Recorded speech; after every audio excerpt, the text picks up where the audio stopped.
খালাতো বোনের dress change করার সময় তার রুমে নাকি উকি দিছিলাম। সেই অপরাধে আজ 3 দিন ধরে একটা ঘরে বন্দি আমি। আটকে রাখা হয়েছে।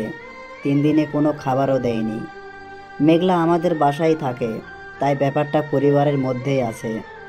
বাইরে ছড়ালে মেয়েটার বদনাম হতো, কিন্তু আমি এসব কিছুই করিনি। মেঘলা আব্বুর কাছে বিচার দিল, আর আব্বুও তার কথা বিশ্বাস করে নিল। আমার কথা কেউ শুনলই না।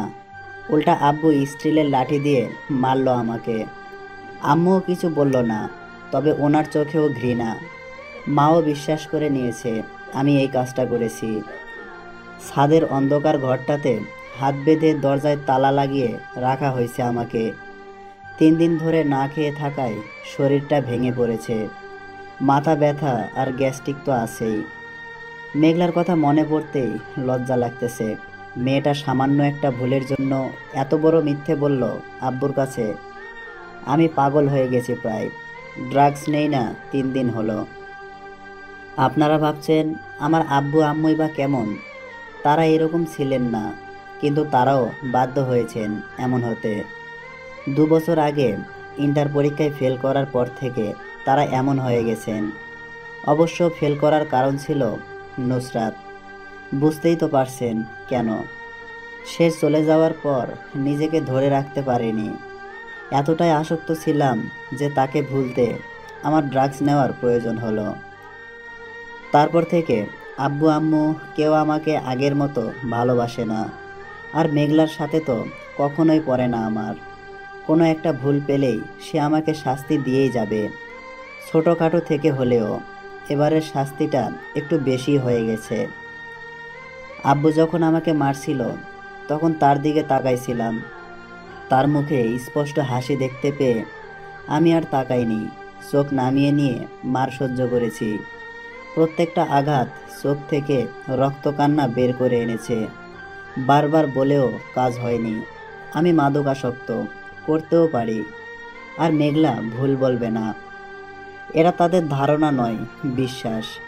যে সময়টায় আমার পরিবারের সাপোর্ট দরকার, সেই সময়ই তারা আমাকে বন্ধ রুমে আটকে রেখেছে। দম বন্ধ হয়ে আসছে সত্যি। তৃষ্ণায় গলা শুকিয়ে গেছে। এক ফোঁটা পানিও নেই ঘরে। অবশ্য বৃষ্টি হলে একটু পানি পাওয়া যেত। উপরে একটা ফুটা আছে, ওখান দিয়ে পানি পড়ে। আজ 4র্থ দিন। কেউ একবার দেখতেও আসেনি আমাকে। বাড়ির কুকুরটা 2 দিন না দেখলে তারও খোঁজ নেই। আর আমি তো আস্ত একটা মানুষ। যদিও তারা আর এখন আমাকে মানুষ ভাবে না, তাই হয়তো। এইভাবে কয়টা দিন কেটেছে জানি না। কারণ যখন আমার জ্ঞান ফিরল তখন দেখি আমি নিজের রুমে শুয়ে আছি। প্রচণ্ড ক্লান্ত লাগছে। নিজের শরীরটাই আলগাতে পারছি না।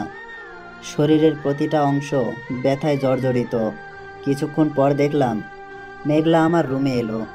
আমার চোখ খোলা দেখে মেঘলা ব্যঙ্গ করে হাসলো। কি রে, বেঁচে আছিস? আমরা তো মনে করেছিলাম মরে গেছিস।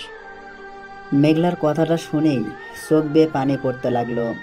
এবারের মানুষজন আমায় এতটা ঘৃণা করে। কোনো পশু যদি অসুস্থ হয় তাকেও তো ডাক্তার দেখানো হয়। আর আমাকে হয়তো তারা মৃত্যুই কামনা করেছিল আমার। আমি মেঘলাকে কোনো মতে বললাম, অনেক ক্ষুধা পেয়েছে, একটু খেতে দিবি?" আমার ক্ষুধার কথা শুনে মেঘলা বলল। দেখি ঝুটা কিছু আছে কিনা। মেঘলার কথাটা শুনে বুকের ভেতরটা মুচড়ে উঠল।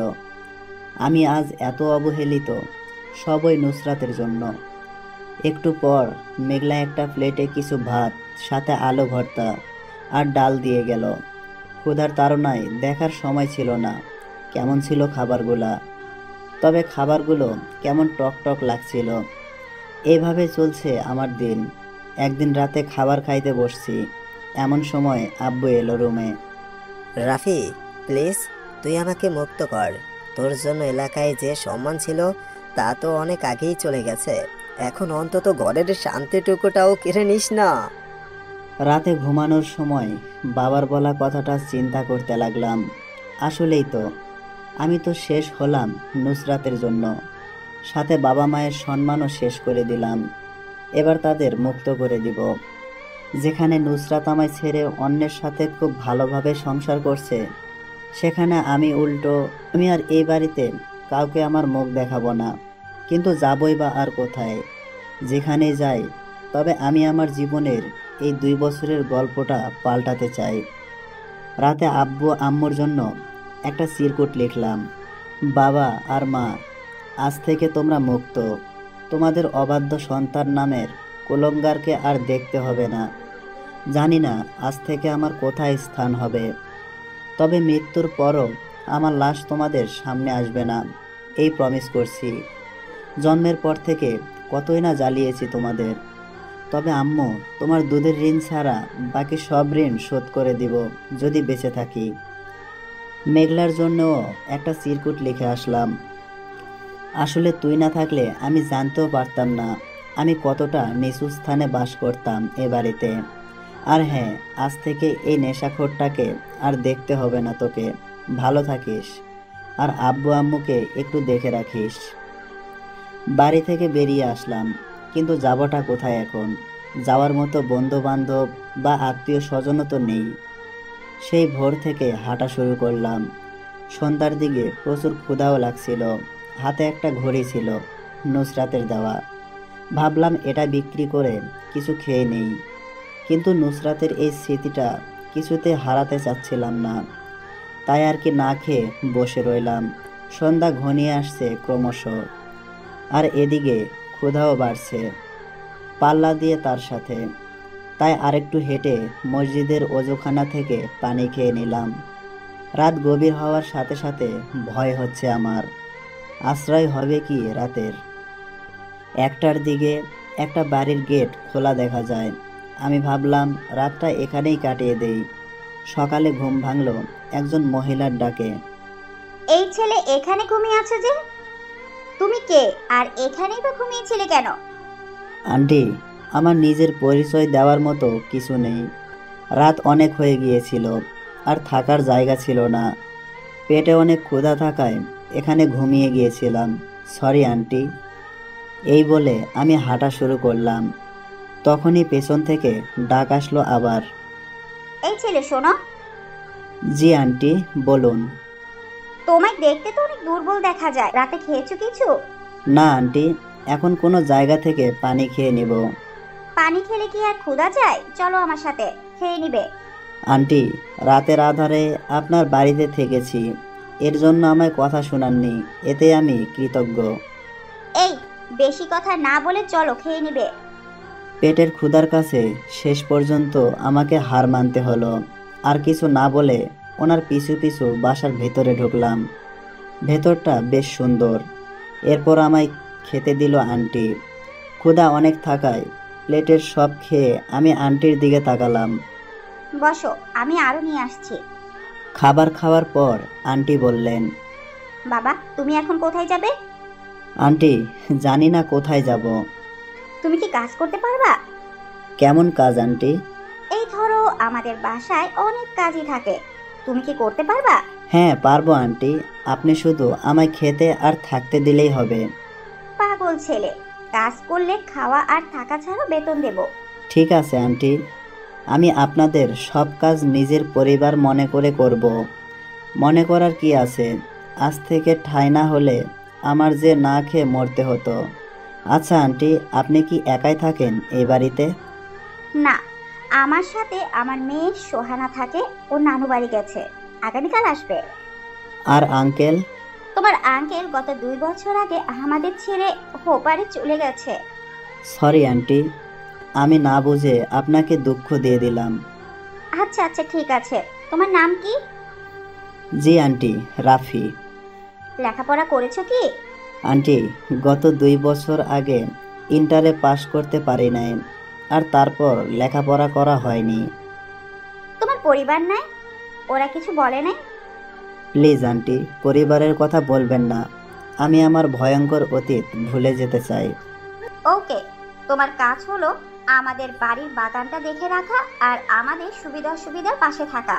আর তুমি চাইলে স্টাডিও নতুন করে শুরু করতে পারো। এখন বিশ্রাম নাও, ওটা তোমার রূপ। রুমে এসে ভাবতে লাগলাম, নিজের পরিবার রাস্তায় ছুঁড়ে মারলো, আর অচেনা কেউ বলা যায় আমার জীবন ফিরিয়ে দিল। বড় আজব এই দুনিয়া। পরের দিন বাগানটা ঘুরে দেখলাম, একটা গোলাপ খুবই ভালো লাগলো, তাই গোলাপটা ছিঁড়ে নিলাম। যেই ছিঁড়লাম ঠিক তখনই পেছন থেকে একটা মেয়ের গলার শব্দ শুনতে পেলাম। এই ছেলে, আমার ফুল ছেড়ে সাহস হয় কি করে তোমার? আপনার ফুল মানে? মানে কি বোঝাচ্ছি? পাগল নাকি? হুট করে এসে বলে আমার ফুল, আবার বলে দেখাচ্ছি। কি এত বড় সাহস আমায় পাগল বলা? সরি, পাগল নয়, পাগলি। আর হ্যাঁ ম্যাম, এটা ডাক্তারের চেম্বার না। বদপোলা পিড়াইয়া মাথা ফাটামো বেশি কথা বললে। আপনাকে দেখতে তো আপেলের মতো দেখা যায়, কিন্তু ম্যাম আপনার বিহেভ এমন লেবুর মতো কেন? কি বললি? আম্মু, ও আম্মু। এই তোর আবার কি হয়েছে? কখন আসলি? দেখো আম্মু, ও আমার লাল গোলাপ ফুলটা ছিঁড়ে নিয়েছে, আবার আমায় বলে আমার বিহেভ নাকি লেবুর মতো। তাই বলে কি কাঁদতে হয়? এবার বুঝতে পারলাম এটা আন্টির মেয়ে সোহানা। সরি আন্টি, আমি বুঝতে পারিনি এটা আপনার মেয়ে। আর ফুলটা অনেক সুন্দর ছিল, তাই ছিঁড়েছিলাম। সরি ম্যাম, আর এমন ভুল হবে না। রাফি, ব্যাপার না। তাছাড়া সোহানার এটা প্রিয় গাছ, তাই এমন রিয়্যাক্ট করেছে। ও একটু বেশি জেদি। বুঝতে পারছি আন্টি। আম্মু, এই ছেলেটা কে? এটা রাফির পরিচয় বলতে শুধু ওর না। এটা রাফি পরিচয় বলতে শুধু ওর না, এর বাহিরে আর কিছুই নেই। ও এখন থেকে আমাদের বাড়িতেই থাকবে।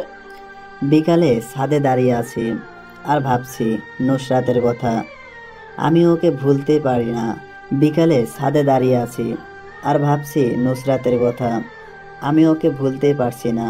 ওর দেওয়া ঘড়িটার দিকে তাকিয়ে ভাবছি, মানুষ কত বেইমান, কত স্বপ্ন আর কত আশা দেখিয়ে শেষে বলে গেল আমার তোমার সাথে থাকা সম্ভব না। ওর কি আমার কথা কখনো মনে পড়ে? হয়তো পড়ে না, কারণ পড়লে হয়তো আমায় কোনোভাবে খোঁজ করত। অবশ্যই নিজেকে খুব একা একা লাগে আজকাল। ইচ্ছে হয় এই জীবনের সমাপ্তি ঘটিয়ে দেই। বেঁচে আছি যেন একটা জীবন্ত লাশ হয়ে। এই সমাজে শরীর খুনের বিচার হয়, কিন্তু মানুষ বেঁচে থাকার যে মনটা হত্যার বিচার হয় না। তাই তো নুসরাতের মতো হত্যাকারীরা এই সমাজে হেসে খেলে ঘুরে বেড়ায়, কিন্তু আমি যে এই লড়াই জিততেই চাই। আর যারা আমার সাথে কুকুরের মতো ব্যবহার করেছে তাদেরও দেখাতে চাই। এসব ভাবতে ভাবতে আচমকা চোখ বেয়ে পানি পড়ে গেল। এমন সময় পেছন থেকে মেয়েলি কণ্ঠে বলল, এ কি, আপনি কাঁদছেন কেন? পেছনের দিকে তাকিয়ে দেখি এটা সোহানা। আমি চোখের জল মুছে নিলাম। ম্যাম, কাঁদছি না, বিকালের আকাশ দেখছি। এই শুনেন, আমি আপনার ছোট হই, আমাকে ম্যাম নয় সোহানা ডাকবেন। আর আপনি মিথ্যা বলবেন না আমার সাথে। জি, আমি নিচে যাই, আপনি থাকুন। কেন, আমি আর সাথে খারাপ লাগছে নাকি? না, তেমন কিছু না। তাহলে দাঁড়িয়ে থাকুন, সন্ধ্যা পর্যন্ত আড্ডা দেব। আর সকালের জন্য আমি সরি। ম্যাম, সরির কি আছে? আপনার জায়গা থেকে আপনি রাইট। আবার ম্যাম, সাথে আপনি? সরি। বাদ দিন, আপনি এত চুপচাপ থাকেন কেন? ভালো লাগে তাই। আপনার সম্পর্কে আম্মুর কাছ থেকে কিছু শুনেছি, তবে পুরনো সব ভুলে আগামী দিন থেকে আমার সাথে কলেজে যাবেন। আমি এবার ইন্টার ফার্স্ট ইয়ারে পড়ি। আমার আর পড়ার ইচ্ছা নাই। এই ছেলে, এত কথা বলবা না, আমার কথার উপর কথা বলে খুন করে ফেলবো। আমি চোখে পানি আর মুখে হাসি নিয়ে ছাদ থেকে চলে আসলাম। রাতে চোখে কিছুতেই ঘুম আসছে না, কেন জানি নুসরাতের সাথে কাটানো স্মৃতিগুলো ফিরে আসছে। উফ, আর নিতে পারছি না। চুলগুলো টেনে ছিঁড়ে ফেলতে ইচ্ছে করছে। এখন মাথা ঠান্ডা করার একটাই উপায়, সিগারেট, যা গত 2 বছর ধরে করে আসছি। ঘুম আসছে না, তাই রুম থেকে বেরিয়ে পুকুর পাড়ে চলে আসলাম। নুসরাতকে যতই ভুলতে চাই ততই মনে পড়ে যায়। আর আমার সাথে ঘটে যাওয়া অমানসিক মেঘলা আর মা বাবার ব্যবহারগুলা তিলে তিলে পুড়ে খাচ্ছে আমায়। বড় হৃদয় বিতারক এই স্মৃতিগুলো। আমি হাতের দিকে তাকিয়ে দেখলাম নুসরাতের দেওয়া সেই ঘড়িটা। ছুঁড়ে মারতে চেয়েও পারলাম না, মুখ ফুসকে বেরিয়ে এলো, নুসরাত, বেঈমান, তোর জন্য সত্যি হারিয়ে গেল আমার ঠিকানা। এই বলে কাঁদতে লাগলাম। এমন সময় পেছন থেকে কেউ বলল, আপনি এত রাতে কাঁদছেন কেন? কই কাঁদছি? আমি অনেকক্ষণ আপনার পেছনে দাঁড়িয়ে আছি। আমি সব দেখেছি। আপনার মধ্যে অনেক রহস্য। আমি জানতে চাই। প্লিজ আমায় বন্ধু ভেবে সব খুলে বলুন। প্লিজ ম্যাম, আমায় এই বাড়ি থেকেও চলে যেতে বাধ্য করবেন না। আমি আমার অতীত বলতে পারবো না। ওকে ঠিক আছে, কিন্তু নুসরাতটা কে? নুসরাতের কথা আপনি শুনলেন কখন? যখন আপনি বিড়বিড় করে বলছিলেন তখন শুনেছি এই নামটা। আমি জানি না, প্লিজ। জানি শুধু দুমুঠো খেয়ে বাঁচার জন্য আপনাদের বাড়িতে পড়ে আছি। পরের দিন খাবার খাওয়ার সময় সোহানা বলল, আম্মু, রাফি আগামীকাল থেকে আমার সাথে কলেজে যাবে। সেটা রাফি ভালো জানে। না মানে আন্টি, আমি বলছিলাম কি। তোমার কিছু বলতে হবে না, চুপ থাকো। পরের দিন সকালে ঘুম ভাঙল সোহানার ডাকে। এই যে মিস্টার রাফি, তাড়াতাড়ি ঘুম থেকে উঠুন। আর একটু ঘুমিয়ে নেই। তোমার বউ পেয়েছো নাকি? একটু পর পর এসে ডেকে যাব। তারপর ঘুম থেকে উঠে ফ্রেশ হতে চলে গেলাম। সকালের নাস্তার পর সোহানা জিজ্ঞেস করলো, তুমি কি রেডি? না মানে আজ না গেলে হয় না? ওই ছেলে বেশি কথা বললে গলা চেপে মারবো। জি, আমি রেডি। ওই, আমি কি তোর আন্টি লাগি? জি জি শুরু করছিস কেন? না মানে এমনি। আজ থেকে ঠিকঠাকভাবে কথা বলবে, নয়তো এক ঘুষিতে নাক ফাটিয়ে ফেলবো। মনে মনে বললাম, এই মাইয়া কোনো দিক দিয়ে রিনা খানের থেকে কম যায় না। এই তুমি বিড়বিড় করে কি বলছো? কই কিছু না তো, চলুন। এই পোশাকে যাবে? তোমার এর থেকে বেটার পোশাক নেই? না মানে ম্যাম, আমার আর পোশাক নাই। হাতের ঘড়িটা তো বেশ সুন্দর তোমার। জানি না সুন্দর কিনা, তবে এটা যতদিন থাকবে আমার হাতে তার স্মৃতি হয়ে থাকবে। তার মানে কার? কারণ না ম্যাম, চলুন। আবার ম্যাম? ঠিক আছে, বিকেলে শপিংয়ে যাব। তারপর দুজন রিকশায় উঠে বসলাম। নুসরাতের পর এই প্রথম আমি অন্য কোনো মেয়ের সাথে রিকশাতে বসলাম বা এত কাছে আসলাম। তাই আমি একটু চেপে বসতে চেষ্টা করলাম, যাতে দুজনের মাঝখানে অনেকটা ফাঁকা থাকে। আমার অবস্থা দেখে সোহানা বলল, এই যে মিস্টার, আমার সাথে বসতে বুঝি খুব খারাপ লাগছে? আসলে তা না। তা না হলে এদিকে আসো। আমার জড়সড় হয়ে বসা দেখে সোহানা নিজেই আমার হাত ধরে তার দিকে টেনে নিয়ে গেল। আমি মনে মনে সোহানাকে কিছু বকা দিলাম। এই মাইয়াটা এত জেদি। আমি কেন যেন নুসরাত যাওয়ার পর মেয়েদের টলারেট করতে পারি না। দেখলে রাগ হয়, কিন্তু যাদের জন্য আশ্রয় খুঁজে পেয়েছি তাদের তো আর এড়িয়ে চলা যায় না। তাই চুপচাপ সোহানার সাথে বসে রইলাম। সোহানা প্রিন্সিপাল স্যারের সাথে কথা বলে সব মিটমাট করে নিল। আমাকে আর সোহানাকে একসাথে দেখে সোহানার ফ্রেন্ডসরা জিজ্ঞেস করলো, এটা কে সোহানা? আমার কাজিন রাফি আমাদের সাথে এখন থেকে পড়বে। যদিও উনি আমাদের সিনিয়র। রাফি, এই চারজন আমার ফ্রেন্ড, মোহনা, রিমির সাথে। আর এই হলো নিলয়। হ্যালো সবাই, কেমন আছেন?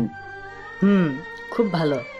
তাহলে আমাদের সাথে আরেকজন ফ্রেন্ড বাড়লো। রাফি, তোমার চুলগুলো না অনেক সুন্দর।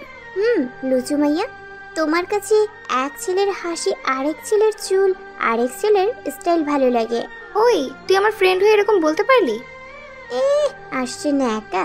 এই শোন, রাফিকে বড় ভাইয়ের চোখে দেখবি। কেন? তোর কি কিছু আছে নাকি রাফির সাথে? হ্যাঁ আছে। এবার তুই রাফির ভাইয়ার নজরে দেখ প্লিজ। রাফি, তুমি নায়ক সিয়ামকে চেনো?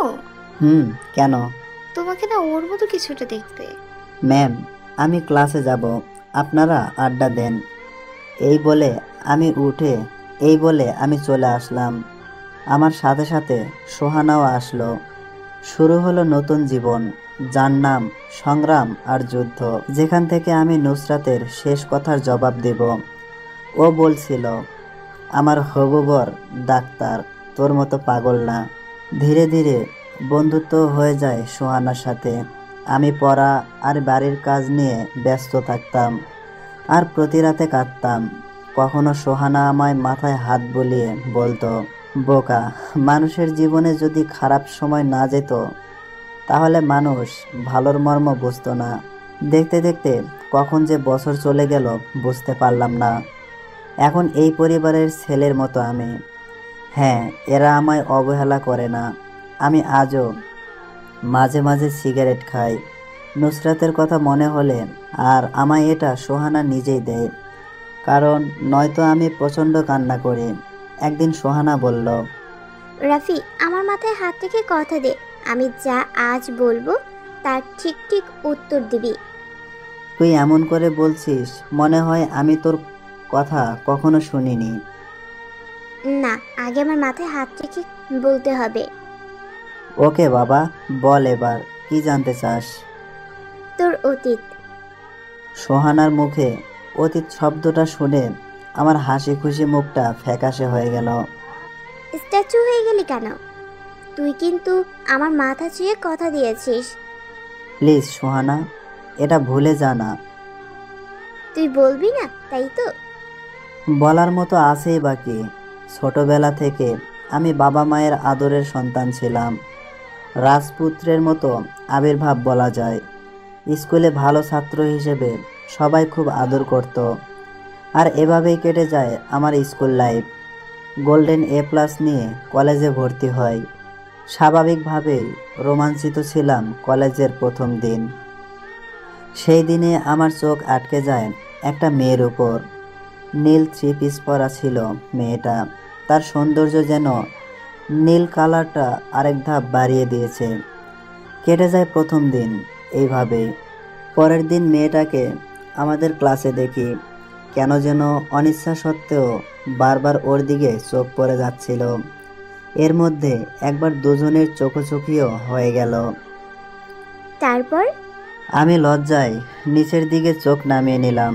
তারপর থেকে এইভাবে চলতো। আমি শুধু ওর দিকে ফেল ফেল করে তাকিয়ে থাকতাম। যখন ও আমার দিকে তাকাতো আমি চোখ নিচু করে নিতাম। রোজকার রুটিন বাঁধা ছিল এসব। একদিন আমার এই রুটিনে জল ঢেলে দিল মেয়েটা। আমি ওর দিকে তাকাতেই ও রেগে গেল। আই ছেলে, তুমি আমায় চিনো? আপনি আমাদের ক্লাসের। চুপ! আর আমার দিকে তাকাবে না।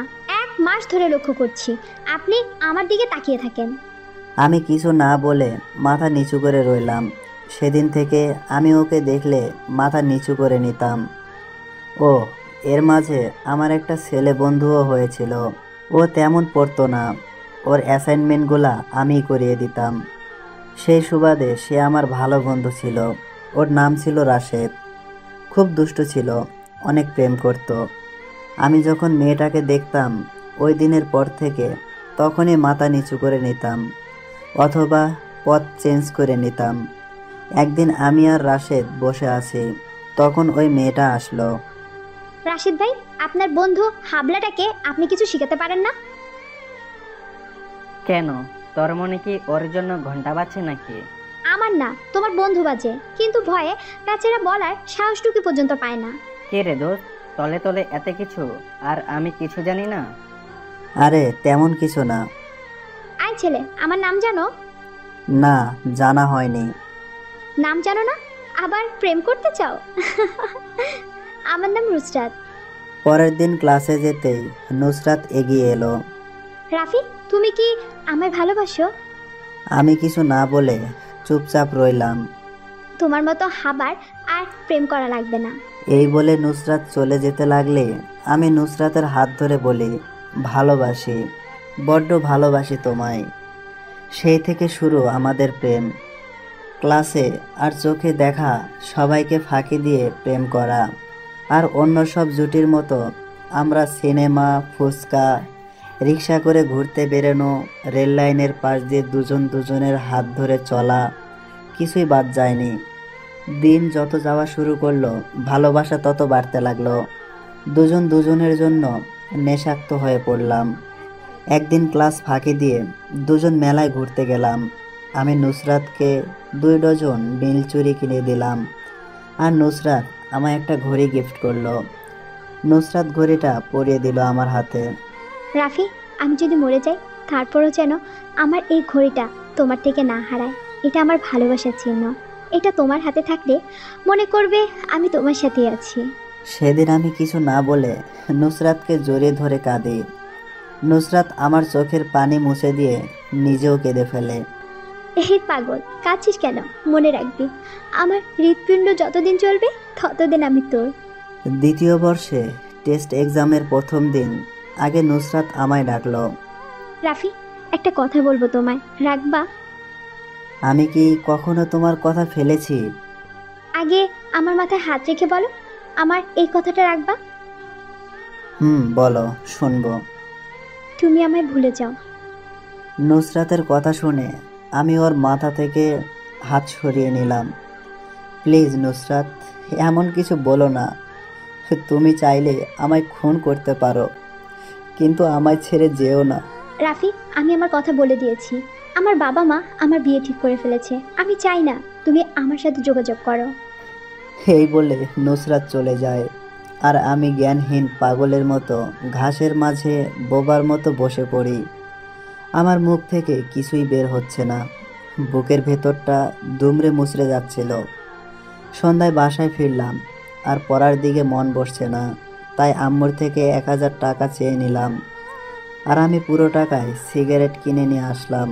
সারাটা রাত ছাদে বসে সিগারেটের ধোঁয়া উড়িয়েছি, আর পাগলের মতো হেসেছি, আবার কেঁদেছি।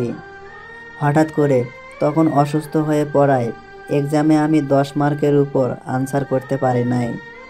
নুসরাত সম্পূর্ণভাবে আমার সাথে যোগাযোগ বন্ধ করে দিল। আমি 3 দিন পর ওর বাসার সামনে যাই। ওর বাসার সামনে যেতেই ও আরও রেগে যায়। রাফি, তুমি চলে যাও প্লিজ। 3 দিন পর আমার বিয়ে, আমার জীবনটা নষ্ট করো না। আমি হাসতে হাসতে বললাম, আর আমার জীবনের যে গতিরোধ থামিয়ে দিয়েছো, কি অধিকার আছে তোমার আমার জীবনটা নষ্ট করার? প্লিজ নুসরাত, আমায় ছেড়ে যেও না তুমি। রাফি, আমি আমার ডিসিশন আগেই জানিয়ে দিয়েছি। নুসরাত এই বলে চলে গেল। আমি দাঁড়িয়েছিলাম, নুসরাত যদি একবার ফিরে আসে সেই আশায়। একটু পর তুমুল বৃষ্টি শুরু হয়।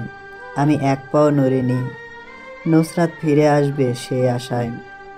কিন্তু সন্ধ্যা ঘনিয়ে আসলে আমি বাসায় চলে আসি। সেদিন রাতে খুব জ্বর হয়। আমার জ্ঞান ফেরার পর আম্মু বলছিল আমি নাকি 2 দিন অজ্ঞান ছিলাম। এর মাঝে পরিবারের সবাই জেনে যায় নুসরাতের কথা। নুসরাতের আব্বু নাকি বাসায় এসে ওয়ার্নিং দিয়ে গিয়েছিল, আমি যদি আর নুসরাতকে ডিস্টার্ব করি তবে খুব খারাপ হবে। আম্মু আমাকে অনেক বোঝালো নুসরাতকে ভুলে যেতে, কিন্তু আমি কিছুতেই নুসরাতকে ভুলতে পারি না। আগামীকাল নুসরাতের বিয়ে, আমি তাই আবার নুসরাতের বাড়িতে গেলাম। নুসরাত অপমান করলো, যা ইচ্ছে তাই বলল, আর বলল, আমার হবু বর ডক্টর, তুই পাগল। তোর হাত ধরে আমি বেরিয়ে যাব কোন দুঃখে? খুব আঘাত লাগছিল ওর কথায়, তাই ওর গলা চেপে ধরলাম। ফিরিয়ে দে, ফিরিয়ে দে আমার সব দিনগুলো, আমার ভালোবাসা, আমার আবেগ, আমার অনুভূতিগুলো। ঠিক তখনই পেছন থেকে কে যেন আমার মাথায় আঘাত করে। জ্ঞান ফিরতে দেখি আমার পাশে পুলিশ দাঁড়ানো। আমি বললাম, আপনারা? তোমার জ্ঞান ফেরার অপেক্ষা করছিলাম। তারপর আমায় জেলে নিয়ে যাওয়া হয়। আমি আমার অপরাধ জানতে চাইলে পুলিশ লোকটি বলে, হত্যার চেষ্টা, ধর্ষণ, সাথে চুরির অভিযোগ আছে আমার নামে। আর এর প্রধান সাক্ষী নুসরাত, সে নিজে এসে অভিযোগ করে গেছে। তারপর কিভাবে যেন আব্বু 1 সপ্তাহের মাঝে আমার জামিন করে নিল। তবে এই 1 সপ্তাহ জানোয়ারের মতো আমায় নির্যাতন করেছিল পুলিশ। জেল থেকে বের করে আব্বু আমায় সেদিন চর মেরে বলছিল, একটা মেয়ের জন্য আমার মান সম্মান সব শেষ করে দিলে। আমি কিছু না বলে চুপ করেছিলাম। তারপর বাড়ি ফিরে আম্মু আমায় দেখে বলল, তোকে বারণ করেছিলাম না যেতে? এত ভালোবাসা দেখালি, কই তোর ভালোবাসার মানুষ? সেদিন নুসরাতের যত ছবি ছিল সব ছেড়েছিলাম। ভেবেছিলাম যেখানে বাবা মাকে সম্মানের জায়গায় অসম্মানে ঠেলে দিয়েছি, এই মুখ আর দেখাবো না। সেদিন আমি 3 বার আত্মহত্যা করতে গিয়েও পারিনি। প্রতিবার নুসরাতের সেই হাসি মুখটা সামনে ভেসে আসতো। তার পরের দিনগুলো কেটেছিল জেলের থেকেও খারাপ। মানুষ আমায় আর আমার পরিবারকে নানান কথা বলতো। আব্বু রাতে এসে কান্না করতো আর কোনো কোনো দিন আমায় খুব মারতো। আম্মু অসুস্থ হয়ে পড়ে, তাই মেঘলাকে মানে আমার খালাতো বোনকে আমাদের বাড়িতে নিয়ে আসে। কলেজে তো যাওয়া বন্ধ। যেদিন নুসরাতের বাড়িতে গিয়েছিলাম সেদিন থেকেই আব্বু আমায় কলেজে নিয়ে গেলে প্রিন্সিপাল স্যার অপমান করে বের করে দেয়। তার উপর টেক্সট এক্সামে সব ফেল। সভাপতির সাথে আব্বুর ভালো সম্পর্ক ছিল, অনেক বুঝিয়ে আমার এক্সাম দেওয়ার সুযোগ করে দেয়, কিন্তু আমি ফেল করে বসি। তখন পর্যন্ত নেশা আমি গোপনে করতাম। যেদিন রেজাল্ট দিয়েছিল সেদিন আব্বু এত মেরেছিল বলতে পারবো না। তারপর দরজার বাইরে আমায় বের করে দেয়। সেদিন মধ্যরাতের দিকে আমার মাথায় নেশার ভূত চাপে। আমি কি করব বুঝতে পারি নাই, তাই আমি দরজা ভেঙে আব্বুর টাকা চুরি করি। আর সেদিন নেশায় মাতাল হয়ে রাস্তায় পড়ে থাকি। এলাকার লোক বাবাকে বিভিন্ন রকম বাজে কথা বলে। আর সেদিন থেকে শুরু হয় বাবা মায়ের অত্যাচার। যদি খুন করলে জেল না হতো, তারা হয়তো আমাকে অনেক আগেই মেরে ফেলতো, অন্তত নিজেদের সম্মানের জন্য হলেও। এত অত্যাচারের মধ্যে ছিলা কিভাবে তুমি? জানি না, তখনকার দিনগুলো নেশায় কাটতো, তাই বলতে পারিনি। আর তারপরে একদিন আমি বাইরে থেকে এসে দেখি নুসরাতের দেওয়া আমার ঘড়িটা নাই। আমি পাগলের মতো খুঁজতে থাকি ওর শেষ স্মৃতিটা। আমি হারাতে চাইনি। আমি মেঘলাকে জিজ্ঞাসা করলাম, মেঘলা, আমার ঘড়িটা দেখেছিস? ও হাসতে হাসতে বলল। আর কিছু বলার আগে ঠাস ঠাস করে ওর গালে প্রচণ্ড জোরে 2টা থাপ্পড় বসিয়ে দেই। ও আমার ঘড়ি আমার উপর ছুঁড়ে মেরে দৌড়ে চলে যায়। তখন নিজে অনুতপ্ত হই। এরপর ওর কাছে ক্ষমা চাই, কিন্তু ও আর আমার সাথে কোনোভাবে তেমন কথা বলেনি।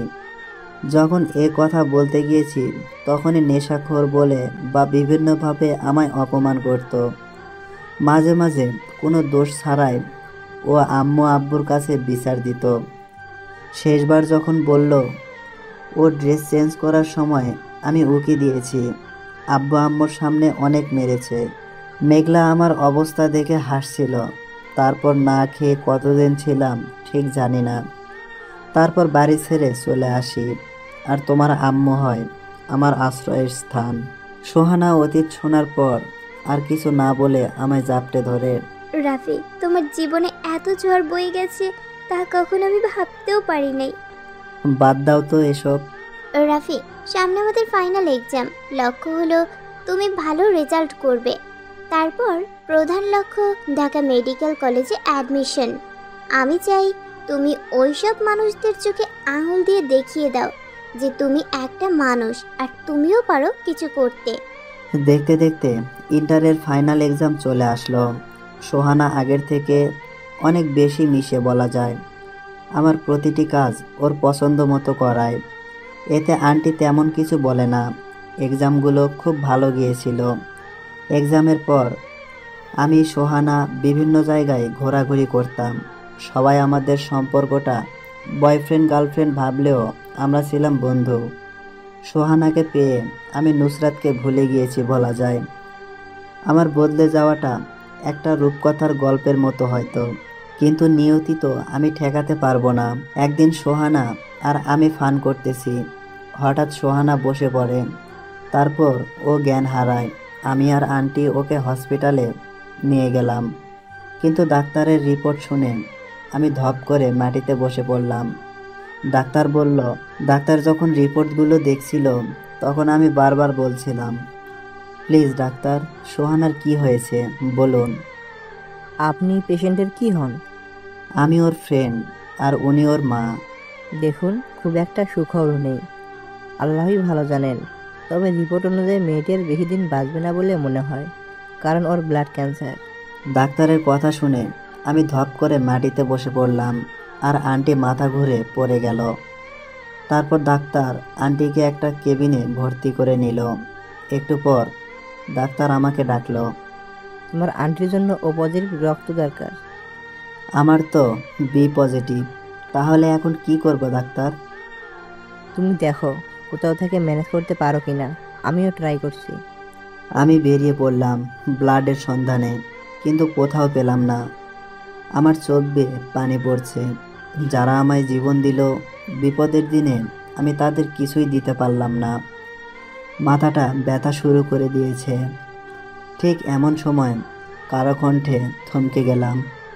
পেছনে তাকিয়ে অবাক হয়ে যায়, কারণ ও মেঘলা ছিল। আগের থেকে কেমন জানি দেখতে পাল্টে গেছে মেঘলা। আমি ওর সামনে দাঁড়াতে চাচ্ছিলাম না, তাই চলে আসতে লাগলাম। এমন সময় মেঘলা ছুটে এসে আমার হাত ধরল। রাফি, তুই এখানে? আমি রাগ নিয়ে আমার হাত ছাড়াতে ঝাঁকি দিলাম। কোন সাহসে একজন নেশাখোরের হাত ধরেছিস? এক ঝটকায় হাতটা মেঘলার হাত থেকে ছাড়িয়ে নিলাম, আর মেঘলার সামনে থেকে চলে আসলাম। ডাক্তার আমায় দেখে বলল ব্লাড ম্যানেজ হয়ে গেছে। রাতে আন্টির জ্ঞান ফিরল। আমি আন্টিকে বসতে সাহায্য করলাম। আন্টি, চিন্তা করবেন না, আল্লাহ নিশ্চয় আমাদের কাছ থেকে এমনভাবে সোহানাকে নিয়ে যাবে না। আন্টি আমায় ধরে চিৎকার করতে লাগলো। সোহানার এখনও জ্ঞান ফিরেনি। আন্টি পাগলামো করছিল। সোহানার এই অবস্থায় আমার ভেতরটা ফেটে যাচ্ছে, কিন্তু আন্টির সামনে প্রকাশও করতে পারছি না, এতে আন্টি আরও ভেঙে পড়বে। আমি ডাক্তারকে অনেক বলে সোহানার কেবিনে ঢুকলাম। ওর হাতটা ধরলাম। আমাকে বাঁচতে শিখিয়ে নিজেই চলে যাচ্ছিস? এত স্বার্থপর তো ছিলি না তুই। চোখ থেকে পড়া নোনা জলগুলো যেন আজ সাক্ষী হয়ে রইল। সোহানাকে ছাড়া রাফির লাইফটা এগোনো অনেকটা অসম্ভব। 3 দিন পর সোহানাকে নিয়ে বাড়ি ফিরলাম। সোহানাকে দেখে আন্টি কাঁদে, আমি নীরবে কাঁদি। সোহানা আমাদের অবস্থা দেখে কিছুটা বুঝতে পারে যে ওর সাথে খারাপ কিছু হয়েছে। রাফি, তুই আর আম্মু কি আমার থেকে কিছু লুকানোর চেষ্টা করছিস? ওই, তোর আমাকে সন্দেহ হলো? ভালোই তো, আমি আজ তোর কাছে মিথ্যে বলি? রাফি, তা না, কেন জানি আমার মন বলছে আমার বড় কিছু হয়েছে, আমি আর বাঁচবো না বেশি দিন। সোহানার কথা শুনে আমি আর স্থির থাকতে পারলাম না।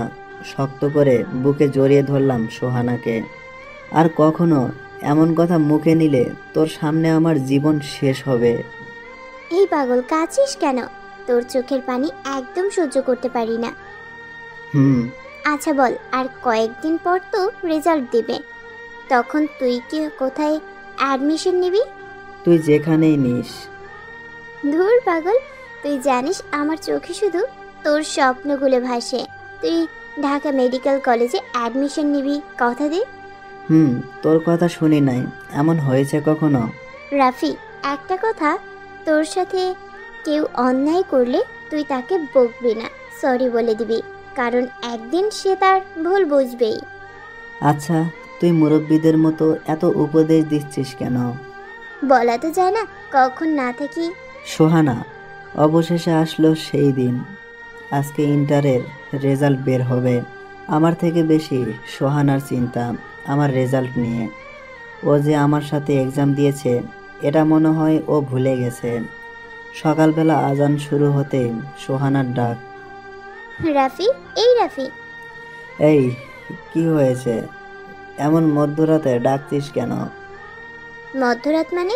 ফজরের আজান হয়ে গেছে, এখন সকাল হবে, নামাজ পড়বি না তুই? আজ না, অন্যদিন পড়বো।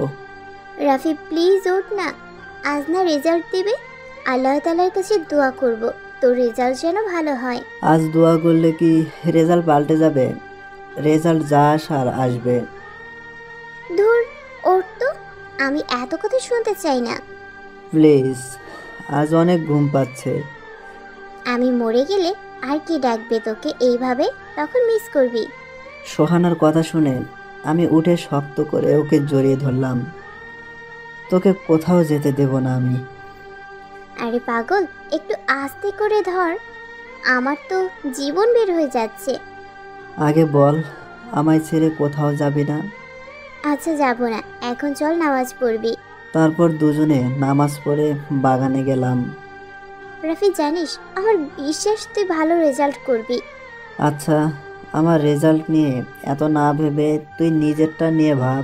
চুপ, তোকে ডাক্তার হতে হবে, আমি এটাই জানি। যদি আমি পাস না করি? কি বললি হনুমান? স্যার প্লিজ স্যার, আমায় ব্যথা করছে। ছাড়বো না। আচ্ছা বল, তুই আমায় নিয়ে এত ভাবিস কেন? কারণ তোকে আমি উদাহরণ হিসেবে দেখতে চাই।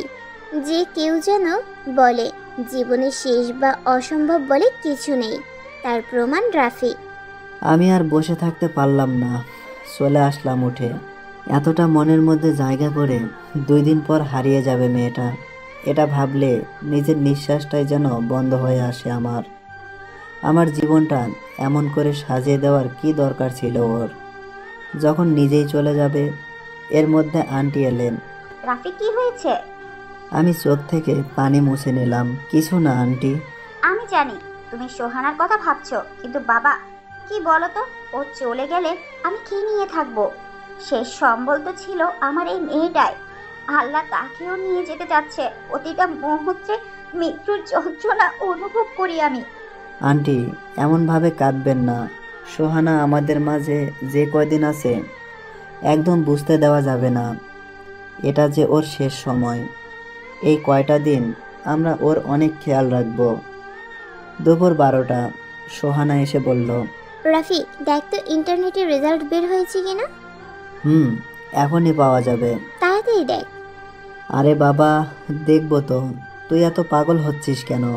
আচ্ছা রাফি, তুই ডাক্তার হওয়ার পর প্রথম কার চিকিৎসা করবি?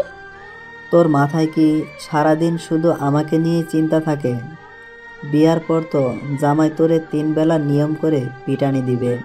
গাধারাম, এবার দয়া করে রেজাল্টগুলো দেখুন আর আমায় উদ্ধার করুন। আমাকে আবার একটা জায়গায় যেতে হবে। কোথায় যাবি? তোর কাছে সবকিছুর কৈফিয়ত দিতে পারবো না। আমি অনেকটা ভয় নিয়ে রেজাল্ট দেখলাম, তবে আমারটা না, সোহানারটার। ওর রেজাল্ট ভালোই হয়েছে, 4.80। এখন ভয় করছে আমারটা দেখার সময়। আল্লাহ জানে কি হয়। এই রেজাল্টটার সাথে কত কিছু জড়িত, বিশেষ করে সোহানা, ওর সম্মান আর খুশি দুটাই মিশিয়ে আছে এর সাথে। হ্যাঁ, আমার রেজাল্ট সোহানার কথা মতোই হলো। আমি গোল্ডেন A+ পেয়েছি। আমার রেজাল্ট দেখে সোহানা আমায় জড়িয়ে ধরে কান্না করে দিল। আজকের মতো খুশি আমি এর আগে কোনোদিন হইনি। চল, আমাদের একটা জায়গায় যেতে হবে। এখন আবার কোথায় যাবে? আমি মানত করেছিলাম তুই যদি গোল্ডেন A+ পেয়ে পাশ করিস তাহলে আমি এতিম বাচ্চাদের খাওয়াবো। আমি কি বলবো ভেবে পাচ্ছি না। মেয়েটার এত উদারতা দেখে একটা মানুষ কি করে এত উদার মনের মানুষ হতে পারে, সেটা এই পরিবারে না আসলে বুঝতে পারতাম না। তারপর সন্ধ্যায় আমি আর সোহানা বের হলাম। ও এতিম বাচ্চাদের খাবার দিচ্ছে আর আমি পাশে দাঁড়িয়ে আছি। রাফি জানিস, এই বাচ্চাদের মুখের হাসিটা দেখলে কেন জানি মনটা ভালো হয়ে যায়। তারপর থেকে শুরু হয় সোহানার আমার উপর শাসন। পড়া ছাড়া আর অন্য কিছুর সুযোগ নেই। আমি সোহানার হাত ধরলাম। সোহানা, তুই না আগের থেকে অনেক সুন্দর হয়ে গেছিস। মনে হয় আমি তোর প্রেমে পড়ে যাব, যেই হারে দিন দিন সুন্দর হচ্ছিস। তাই নাকি? তা আমার এত গুণগান গাওয়ার মতলবটা কি জানতে পারি? আরে এত করে কি করবো, চল ঘুরে আসি। আমি জানতাম আপনি এমন আবদার করবেন, কিন্তু স্যার আপনার ছুটি তখনই হবে। তারপর থেকে আবার শুরু হলো ঢাকা মেডিকেল কলেজে ভর্তির টার্গেট। দিন দিন সোহানার উপর আমার মায়া বেড়ে যাচ্ছে। আমার পাশে থেকে বিনা স্বার্থে বন্ধুত্বের হাত বাড়িয়ে মেয়েটা কত দূর পৌঁছে দিয়েছে আমায়। এই বন্ধুটা চলে যাবে ভাবতেই পারি না। ও প্রতিটা দিন এমনভাবে আমায় কেয়ার নেয়, আমি ওর মাঝে হারিয়ে যাই। হ্যাঁ, আমি ঢাকা মেডিকেল কলেজে চান্স পেয়ে যাই, যার পুরো কৃতিত্বই সোহানার, যে কিনা আমায় এই পর্যন্ত পৌঁছে দিয়েছে। তাই আজ বাসায় যেতে ওর পছন্দের আইসক্রিম আর সাথে মিষ্টি নিয়ে আসলাম। বাসায় এসেই দেখি সোহানা কান্না করছে। কিরে, কান্না করছিস কেন? তোকে কতগুলো ফোন দিয়েছি, ফোনগুলো রিসিভ করিস না কেন? তাই বলে তুই কান্না করবি? আমার চিন্তা হয় না না বুঝি? ও আমার চিন্তায় তোর আবার কি যায় আসে? তাই তো, আমার কোনো কিছু যায় আসে না। যা, আর কখনো তোর কাছে আসবো না। জানিস আজ কত চিন্তা হচ্ছিল, সারাটা দিন না খেয়ে আছি, আর তুই একটা বারও আমার ফোন ধরলি না। কি বললি তুই? এখনো খাবার খাসনি? সোহানা ঠোঁট বাঁকা করে বলল। না। থাপ্পড় দিয়ে দাঁতগুলো ফেলে দিতে মন চায়। তুই আমায় আবার বকা দিচ্ছিস? যা, খাবোই না। তারপর আমি সোহানাকে খাইয়ে দিতে লাগলাম। আমাদের সম্পর্কটা যে কেউ দেখলে বলবে স্বামী স্ত্রীর সম্পর্ক। শুধু দু রুমে ঘুমাই দুজনে, বাকি সব কিছুই একসাথে। বলা যায় এক সুতোয় বাঁধা দুটি প্রাণ। খাবার মাঝে সোহানা বলল, রাফি তোর ভর্তির কি হলো? আমি মুখটা কালো করে ফেললাম। সোহানা মুখটা উপরে তুলে বলে, তুই চান্স পাস নাই বুঝি? আরে বোকা, সবাই কি ডাক্তার হবে এমন কোনো কথা আছে নাকি? মন খারাপ করিস না। ওই এত বেশি ওই এত বেশি বুঝোস কেন? আমি কি বলছি তোকে যে আমি সুযোগ পাইনি? আমি তোর এতদিনের ধারণ করা স্বপ্ন, আশা আর বিশ্বাস ভাঙতে পারি? সোহানা কেঁদে দিয়ে আমাকে জড়িয়ে ধরে, জানিস আল্লাহ তোর মাঝে আমার স্বপ্নগুলো পূরণ করে দেয়। আজ আমি অনেক খুশি রে।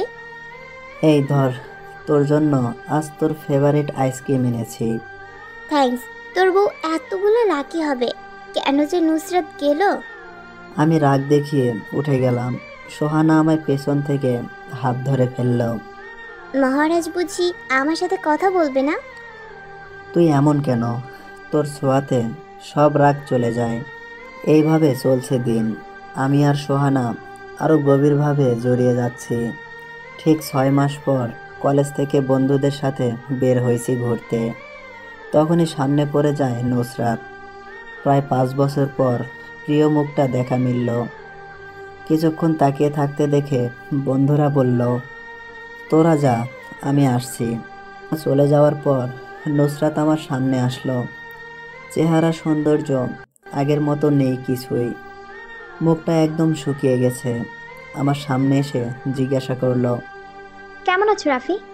তাচ্ছিল্যের একটা হাসি দিলাম ওর দিকে তাকিয়ে। কেন, ভাবছেন কবে আবার জেল থেকে ছাড়া পেলাম, নাকি আবার কোনো ধর্ষণ বা অন্য কিছুর অভিযোগ তুলবেন নাকি? একটা দীর্ঘশ্বাস ফেলে নুসরাত আমার দিকে তাকালো। সেই দিনের করা পাপে আমার কপালে জোটে একটা ধর্ষক, যে কিনা রাতের ক্ষুধা আমার শরীরে মেটাতো, আর দিনে অন্য কারো সাথে। ডাক্তার বর আরো কত কি বলেছিলে, আমি তো পাগল। হ্যাঁ, তখন যদি বুঝতাম পাগলটা আমার জন্য পাগল ছিল। কি পেলাম বাবার কথায় তোমায় অবহেলা আর পুলিশ কেস করে? বিয়ের প্রায় 6 মাস ভালোই কাটছিল।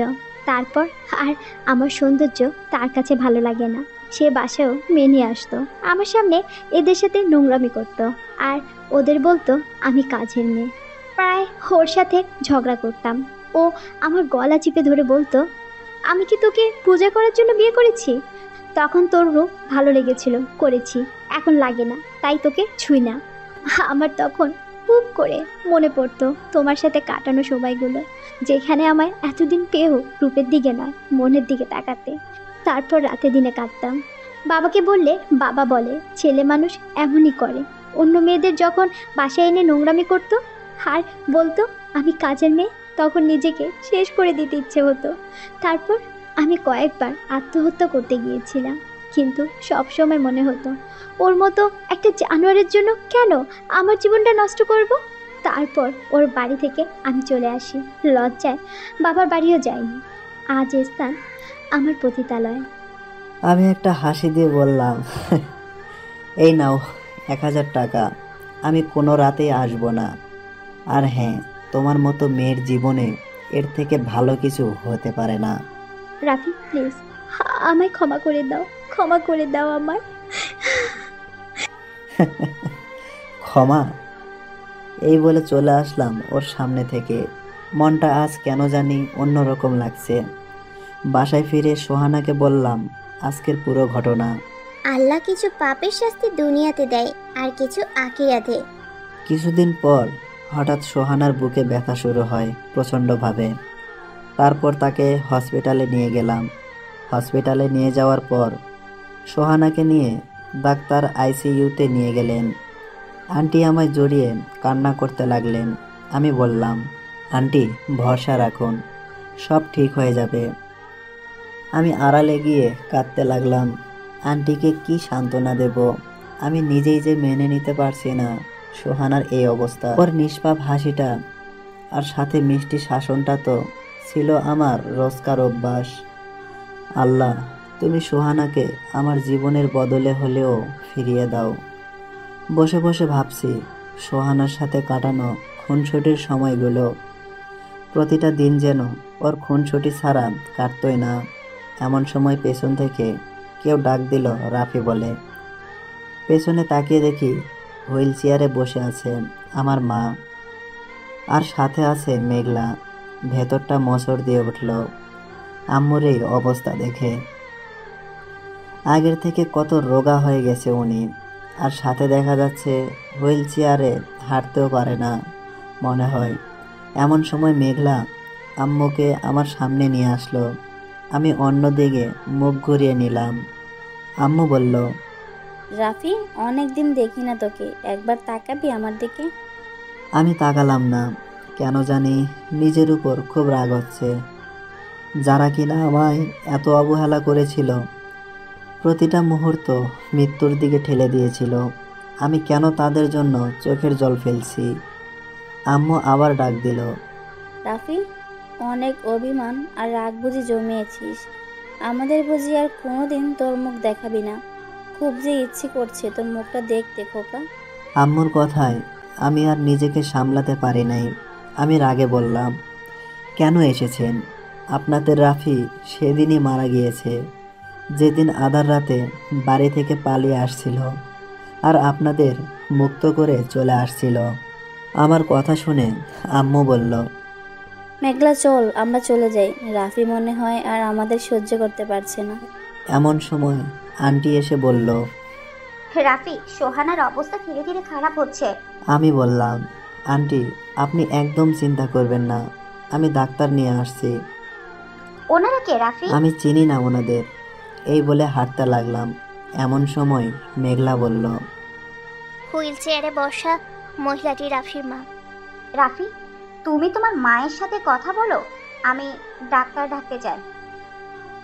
আন্টি আমার কথা বলার প্রয়োজন নেই, সোহানার জীবনটা দরকার। এই বলে আমি চলে যাই। ডাক্তার নিয়ে এসে দেখি আন্টির সাথে আম্মু আর মেঘলা দাঁড়িয়ে আছে। আমি বললাম, আন্টি ওনারা এখানে কেন? রাফি, আগে ডাক্তার সোহানাকে দেখুক, ব্যাপারটা পরে বলবো। তারপর আন্টি মেঘলা আর আম্মুকে বলল চলে যেতে আর আগামীকাল আসতে। ডাক্তার সোহানাকে দেখে বলল, কোনো কিছুই কন্ট্রোলের মধ্যে আসতেছে না। আল্লাহ ভালো জানে, আমাদের কিছু করার ক্ষমতা নেই এখন। আন্টি কান্না করতে লাগলো। আমি কি করব বুঝতেছি না। আন্টিকে সামলাবো নাকি সোহানার সাথে থাকবো? আল্লাহ কি সত্যি এই সোহানাকে আমাদের থেকে কেড়ে নেবে? না, এ কিছুতেই হতে পারে না। সোহানার সাথে জড়িয়ে আছে আমার আর আন্টির প্রাণ। আন্টিকে রাতে অনেক বললাম, আন্টি আপনার শরীর ভালো না, বাড়িতে চলে যান, আমি তো আছি। রাফি, যা দেখছো এটা একটা লাস্ট, আর আমার কলিজা তো এখন আইসিইউতে পড়ে আছে। আমি কি বলবো এই কথার উত্তরে আমার জানা নেই। একটু পর ডাক্তারকে অনেক অনুরোধ করে আমি সোহানার কেবিনে ঢুকলাম। মুখটা শুকিয়ে গেছে, দুষ্টমি ভাবটা আর নেই। মনে হচ্ছে অনেক দিন খায় না। আমি ওর হাতটা ধরে বললাম, কী রে পাগলি, তুই আমায় ছেড়ে কোথায় যাচ্ছিস? আমি যে তোকে ছাড়া অন্ধ। তুই না বলতি আমার স্বপ্নগুলো তুই তোর চোখে লালন করছিস, আজ চোখ বন্ধ করে আছিস কেন? ওই কথা বল আমার সাথে। একদিন কথা না বলে তো থাকতে পারতি না তুই, আজ কথা বলছিস না কেন? প্লিজ একবার কথা বল সোহানা। সোহানা আমায় এতটা ইগনোর করলো, আর কথা বলল না। পরের দিন বসে আছি হসপিটালে পাগলের মতো। এমন সময় আম্মু আর মেঘলা এসে সামনে দাঁড়ালো। আম্মু বলল, তোর আব্বুর মৃত্যুর আগে তোর জন্য একটা চিঠি লিখে গিয়েছে, অনেক খুঁজেছিল তুই চলে আসার পর, পায়নি তোকে। তারপর মেঘলা যখন বলেছিল 1 বছর আগে তোকে দেখেছিল এই হসপিটালে, কতদিন এসেছিল এখানে, এখানকার আশেপাশেও খুঁজে নিয়েছিল, পায়নি তোকে। তাই তার মৃত্যুর আগে তোর জন্য একটা চিঠি লিখে গিয়েছিল, আমাদের বলেছিল যদি কোনোদিন দেখা হয় চিঠিটা যেন তোকে দেই। আম্মুর কথা শুনে বুকের ভেতরটা যেন ফেটে যাচ্ছে। উনি যতই হোক আমার বাবা ছিলেন, ওনার অপরাধ ছিল তাতে কি? জন্মদাতাকে আমি কখনো ভুলি নাই। একদিকে সোহানা, অন্যদিকে বাবার মৃত্যুর খবর, মায়ের প্যারালাইজড, এত কিছু হয়ে গেল এই দিনগুলোতে। হারিয়ে গেল কত কিছু। বিকালে বাবার চিঠিটা হাতে নিলাম।